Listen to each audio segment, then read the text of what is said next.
আসসালামু আলাইকুম, আমি আব্দুল হান্নান বলতেছি। আজকে একটা মেশিন দেখতেছি, খুবই অসাধারণ একটা মেশিন, খুবই ভালো মেশিন। মেশিনের প্রসেসরও ভালো, মাদারবোর্ড ভালো, কুলার মানে শুধুমাত্র র্যাম ভালো, এটার এসএসডি ভালো, হার্ড ডিস্ক ভালো, হ্যাঁ গ্রাফিক্স কার্ড আছে, সব দিক দিয়ে অসাধারণ একটা মেশিন।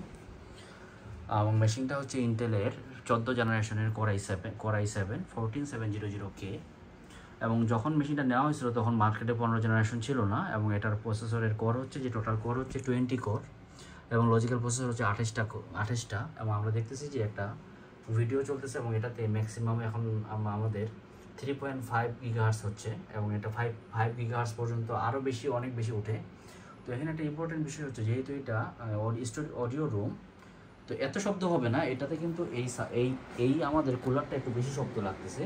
কারণ হচ্ছে আমরা যখন এইটা প্যানেলের এটা খোলা আছে লাগাই দিব তখন কিন্তু শব্দটা কম হবে, তারপরে অনেক বেশি শব্দ হচ্ছে। আর দ্বিতীয় কথা হচ্ছে যে এই কে সিরিজের প্রসেসরে 2 রেডিয়েটরের কুলার আসলে কোনোভাবে দিতে পারে না। এটা যদি নন কে সিরিজ হতো তাহলে ঠিক ছিল।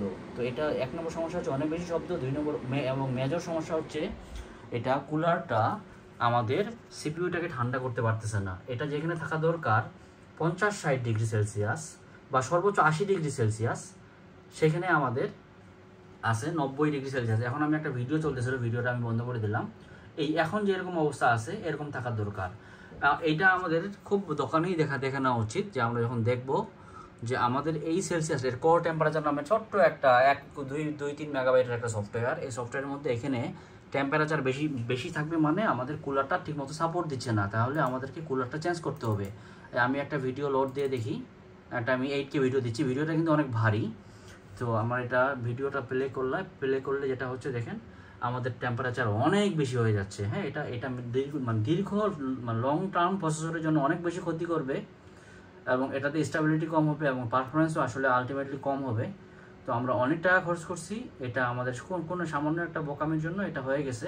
এটা হওয়ার আরেকটা কারণ হচ্ছে যে আমাদের আসলে কেচিংটা ছোট ছিল, এই কেচিংটাতে বসতেছে না এই কুলারটা, অন্য কুলার 3টা রেডিয়েটরে, যার জন্য যাই হোক কেচিং এবং কুলার আমরা ম্যাচ করে নেব। অনেকগুলো ব্যাপার থাকে, তো একটা মেশিন কিনতে গেলে সবগুলো বিষয়ে আমরা খেয়াল করব। ধন্যবাদ সবাইকে, আসসালামু আলাইকুম।